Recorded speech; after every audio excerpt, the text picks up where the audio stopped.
Hello viewers, আশা করি আপনারা ভালোই আছেন। আজ আমরা আলোচনা করব নর গেটের দ্বিতীয় পার্টটা নিয়ে। আমার দ্বিতীয় ভিডিও টিউটোরিয়ালে নর গেটের দ্বিতীয় পার্টের অংশ। এই নর গেটের দ্বিতীয় পার্টে আমি আলোচনা করব হচ্ছে যে সুইচিং সার্কিট এবং ওয়েভফর্মটা। প্রত্যেকটা সুইচিং সার্কিট দেখানোর ক্ষেত্রেই আমি আমার ট্রুথ টেবিলটা পাশে রাখছি, কারণ প্রত্যেকটা সুইচিং সার্কিট বোঝানোর ক্ষেত্রে ট্রুথ টেবিলটা অবশ্যই প্রয়োজন। আচ্ছা, প্রথমে আমরা জিরো অন মানে হচ্ছে 1 আর অফ মানে 0, সেটা আমরা জানি। ট্রুথ টেবিলের সাহায্যে আমরা সুইচিং সার্কিটটা প্রমাণ করব। নর গেটের সুইচিং সার্কিটের শেপ হচ্ছে এরকম। ফার্স্ট অফ অল একটি জোড়া সুইচ থাকবে। আমার একটা ভিডিও একটা জোড়া সুইচ, এখানে আমি আউটপুট হিসাবে একটা বাল্ব দিলাম, রোদ, একটা ব্যাটারি ইউজ করলাম, এখানে আমি কানেকশন পয়েন্ট ইউজ করলাম।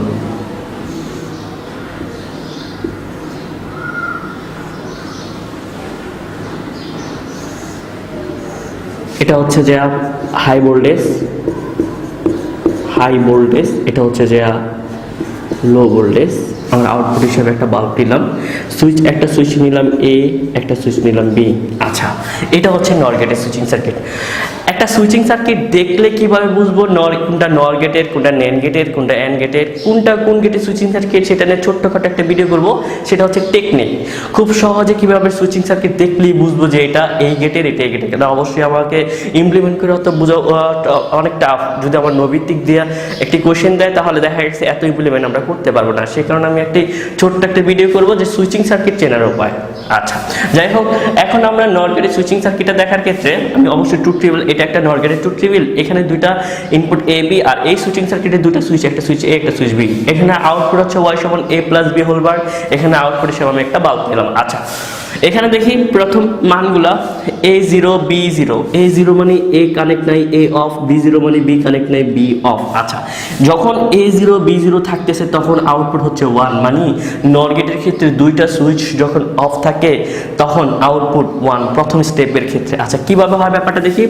a0 b0, একটা সিগন্যাল সবসময় হাই ভোল্টেজ থেকে লো ভোল্টেজে আসে।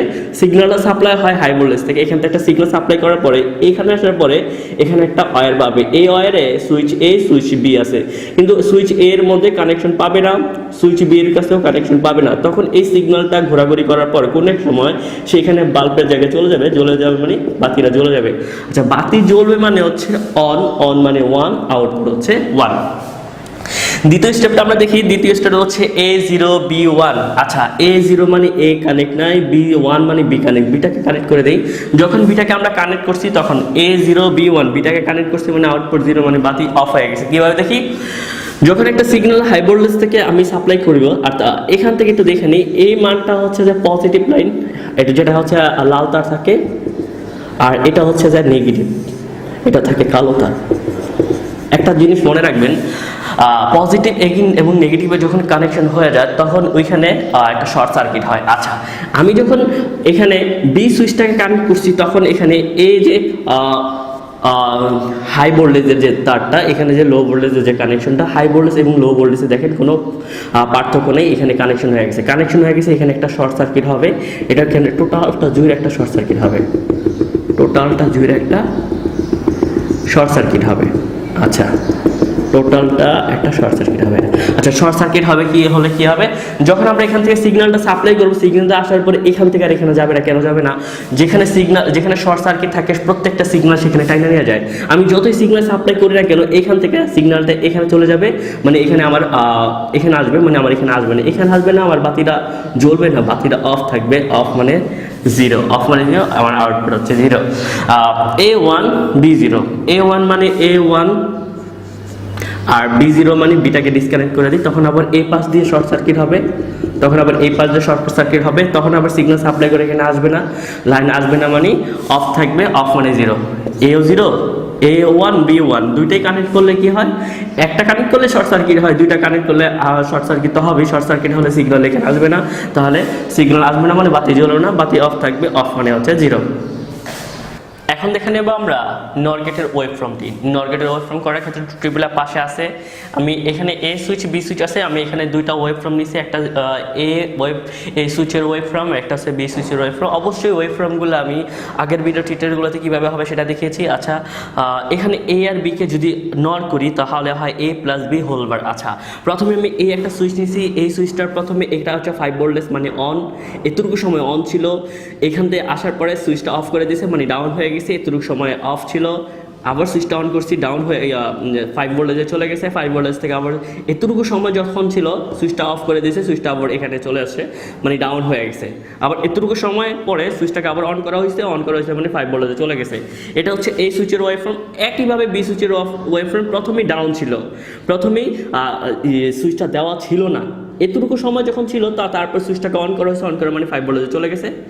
এতটুকু সময় সেটা 5 ভোল্টেজ ছিল, 5 ভোল্টেজ থাকে। এতটুকু সময় মানে কি, একটা সুইচ দেওয়ার সময় থাকে যে আমি সুইচটা 5 সেকেন্ড দিলাম, আমি সুইচটা 10 সেকেন্ড দিলাম, তাহলে 5 সেকেন্ড দেওয়ার যে মানটা 10 সেকেন্ড মানটা অবশ্যই একটু বড় হবে, একটু বেশি হবে, সেটা মানে এতটুকু সময় এটা ছিল 0 ভোল্টেজ, সুইচটা এতটুকু সময় থাকার পরে সুইচটাকে অন করেছে মানে 5 ভোল্টেজ চলে গেছে। আচ্ছা, এখানে আমি প্রথম শেপটা দিয়ে নিই। প্রথম শেপটা হচ্ছে এখানে আমি দেখি, প্রথম আছে এখান থেকে আমরা কিভাবে শেপটা করব। এই সুইচ বি সুইচের মধ্যে যে সুইচের ভোল্টেজগুলো আগে আপ ডাউন করবে সেখান থেকে নেওয়া হবে। যেমন এখান থেকে এখানে আগে হয়েছে, তারপরে এটা অনেকক্ষণ ছিল কিন্তু তার আগে এখানে ডাউন হয়ে গেছে, ডাউন বা আপ যেটাই হোক না কেন। তো এখান থেকে আমি এটুকু অংশ করে নিলাম। তারপর এখান থেকে এখানে আসার আগে এখানে টোটালটা প্রায় একই সময় ডাউন আপ হয়েছে, এটাকে আমরা করতে পারি। এখানে এতটুকু সময় ছিল এটা 0, কিন্তু এই কিছুক্ষণ পর এটা আপ হয়ে গেছে, অর্থাৎ এই বি সুইচের আগে এই সুইচে আপ ডাউন করছে, তাহলে এখান থেকে আমাকে এটা অংশটা ভেঙে নিতে হবে। আচ্ছা, এতটুকু সময় বেশি ছিল, এখানে এসে আপ ডাউন হয়েছে বি সুইচের আগে, তারপর হচ্ছে এটা সমান একই সময় দুইটা সুইচ আপ ডাউন করছে। আচ্ছা, এখন আমি দেখি আমার অন মানে হচ্ছে এই যে এতটুকু সময় এটা হচ্ছে 5 ভোল্টেজ, এতটুকু সময় এটা ছিল 5 ভোল্টেজ মানে হচ্ছে 1, এতটুকু সময় এটা ছিল 0 ভোল্টেজ মানে 0, এতটুকু সময় এটা 0 ভোল্টেজ ছিল, এটা ছিল 0, এতটুকু সময় এটা 0 ছিল 0। আচ্ছা, এতটুকু সময় এটা 0 ভোল্টেজ মানে হচ্ছে 0, এতটুকু সময় এটা 5 ভোল্টেজ মানে হচ্ছে 1, এতটুকু সময় এটা ছিল 1 মানে 5 ভোল্টেজ, এতটুকু সময় এটা 0 ছিল 0 ভোল্টেজ, এতটুকু সময় এটা 0 ছিল 0 ভোল্টেজ, এতটুকু সময় 0 ছিল 0 ভোল্টেজ, এতটুকু সময় এটা ছিল 1 মানে 5 ভোল্টেজ, এটা ছিল 0 ভোল্টেজ। আচ্ছা, এখন আমরা দেখি 1 এবং 0তে 1 আর 0তে হয় 0 মানে 0 ভোল্টেজ, তাহলে এখান থেকে আমি এতটুকু 0 ভোল্টেজ থাকবে। আচ্ছা, তাহলে 0 মানে কি, 0 নর গেটে হচ্ছে 1, তাহলে 1 মানে 5 ভোল্টেজ, এখান থেকে আসার পরে এইখানে 5 ভোল্টেজ হয়ে যাবে, এই সময়টা হচ্ছে যে 5 ভোল্টেজ। 0 1 মানে হচ্ছে যে 0 ভোল্টেজ মানে 0 1 মানে 0, তাহলে এখানে আসার পরে আবার ডাউন হয়ে যাবে, এখানে এতটুকু সময় 0 হবে। 1 0 মানে হচ্ছে 0, তাহলে এতটুকু সময় 0 থাকবে, এতটুকু সময় 0 মানে হচ্ছে যে 0 মানে হচ্ছে 1, তাহলে এখানে আসার পরে আপ করবে 5 ভোল্টেজে চলে যায়, এতটুকু সময় 5 ভোল্টেজ। 0 1 মানে হচ্ছে যে 0, তাহলে এখানে আসার পরে জিনিসটা ডাউন করবে। আচ্ছা, তাহলে আমরা মানটা নির্ণয় করতে পারবো, ওয়েভ ফর্মটা নির্ণয় করতে পারবো। তাহলে 1 0 মানে হচ্ছে 0, এই দেখেন এই মানটা হচ্ছে 0, 0 মানে হচ্ছে 1, এই দেখেন এই ভ্যালুটা হচ্ছে 5 ভোল্টেজ 1 0 1 মানে হচ্ছে 0, দেখেন এই ভোল্টেজ হচ্ছে এইটুকু মান হচ্ছে 0, 1 0 মানে হচ্ছে 0, এতটুকু মানে 0 0 আচ্ছা 0 মানে হচ্ছে যে 1, দেখেন এতটুকু মানে হচ্ছে যে 5 ভোল্টেজ মানে 1 0 1 মানে হচ্ছে 0, এতটুকু সময় হচ্ছে 0।